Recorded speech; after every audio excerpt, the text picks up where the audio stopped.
Football गांव, क्या आपने कभी ये नाम सुना है? जहां हर घर में फुटबॉल का दीवाना हो। जी हाँ, बिहार में ऐसा ही एक गांव है जिसके बारे में इस वीडियो में हम आपको बताने जा रहे हैं। आदाब, मैं हूँ आपके साथ अमीना माजिद और आप देख रहे हैं आवाज़ द वॉइस। बिहार के पूर्णिया जिले का छोटा सा गाँव झील टोला आज पूरे देश में अपनी फुटबॉल दीवानगी के लिए मशहूर हो चुका है। आदिवासी बहुल इस गांव को लोग फुटबॉल गांव के नाम से जानते हैं। यहाँ फुटबॉल सिर्फ एक खेल नहीं बल्कि लोगों की जिंदगी का अहम हिस्सा बन चुका है। करीब 2 से 3 हजार की आबादी वाले इस गांव में शायद ही कोई ऐसा घर हो जहां कोई फुटबॉल खिलाड़ी ना हो। अगर किसी परिवार में 4 भाई हैं तो 3 भाई मैदान में फुटबॉल खेलते मिल ही जाएंगे। गांव के बच्चे, युवा और बुजुर्ग सभी मेसी और रोनाल्डो के बड़े चाहने वाले हैं।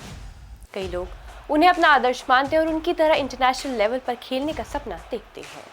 गांव के स्थानीय मैदान का भी खास इतिहास है। यहाँ से खेलकर 3-4 खिलाड़ी राष्ट्रीय स्तर तक पहुंच चुके हैं, जबकि कई खिलाड़ी स्टेट लेवल कॉम्पिटिशन्स में हिस्सा ले रहे हैं। युवाओं का एक्साइटमेंट बना रहने के लिए हर साल 1 अगस्त से 15 अगस्त तक बड़ी फुटबॉल कॉम्पिटिशन ऑर्गेनाइज किया जाता है, जिसमें पूरा गांव शामिल होता है। हालत ये है कि अगर गांव में मैच ना हो और पूर्णिया शहर के किसी कोने में फुटबॉल मैच चल रहा हो तो लोग अपना काम छोड़कर उसे देखने पहुंच जाते हैं। वहीं केरल के कन्नौज जिले का कतरूर गांव भी दुनिया भर में चर्चा में रहता है। यहाँ मैराडोना और मेसी को फुटबॉल का देवता माना जाता है और फीफा वर्ल्ड कप के दौरान गांव अर्जेंटीना और पुर्तगाल के रंगों में रंग जाता है। वहीं कोलकाता को भारतीय फुटबॉल का गढ़ माना जाता है। 2017 में मैराडोना के स्वागत में यहाँ उनकी ब्रॉन्ज स्टैचू लगाया गया था। वहीं 2022 में अर्जेंटीना की वर्ल्ड कप जीत के बाद मेसी का स्टैचू भी यहाँ स्थापित किया गया।